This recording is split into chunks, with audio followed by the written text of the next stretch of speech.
you know, I'm doing a mid-jobs tune-up on my chisels and plane irons, and I thought this would be a good one for quick tips on that.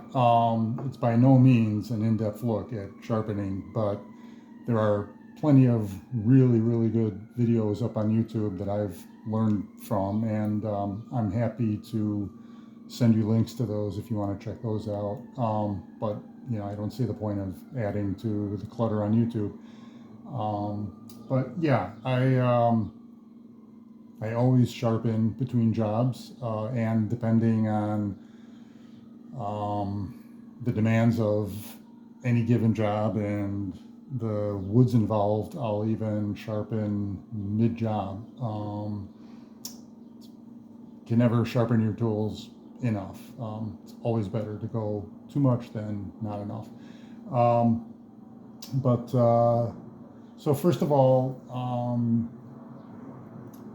before I sharpen, I'll make sure that I've leveled and flattened the stones with a flattening stone. I use diamond stones for leveling and flattening back every time, because especially when you're doing chisels, um, as you're passing the chisel across the surface of the stone, and especially when you start getting to the narrower width blades, you inevitably start to wear a deformity into the surface. So you're either going to get like a concave or convex shape, depending on sort of the motion and the pressure of your hand.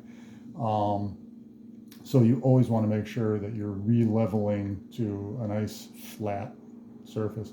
Um, so I'll do that, and then depending on the shape the chisels are in, um, I'll go progressively through the grades of stone. So if it's maybe a used chisel that I picked up and it really needs to be brought back, I'll start out with 600.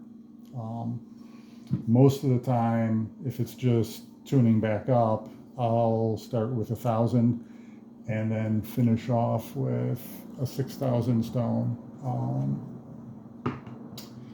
And then once you've done the sole, then you're going to move on to the bevel, but that's a whole other thing. So I'll do another video when I get to that stage.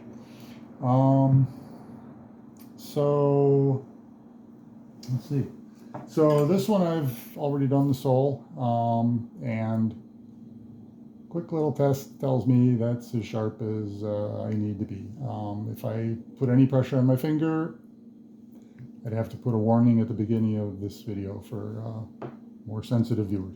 So that one's going to be ready to do the bevel later, so I'll put that on the side and we'll move on. When you're doing a number of different blades, I've done all of my plane irons. So basically, you want to go from widest to narrowest, right? At least that's what I do, because I think the impact on the stone, right? So a wider blade is going to wear less of a groove into the stone than a narrower blade. So of course your plane irons are going to be the widest blades you've got. So I'll do all those, reflatten, re-level, and then move on to my chisels. And still you want to go from your widest blades to down to your narrower, and finally your most narrow. And again, checking the level, especially when you start getting down to the narrower widths, just to make sure you still have, a level surface. So that all being said, you're pretty much ready to have at it. Next one up for me is this one. So I just want to evenly wet the stone.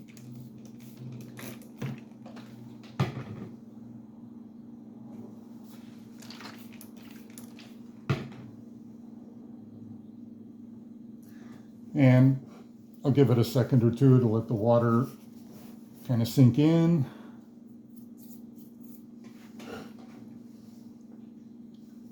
And then you just want to lay the chisel blade on. And I like to just apply light pressure on the tip of the blade and the sides equally, just to stabilize it. And then I'll use my hand on the underside of the handle, and between the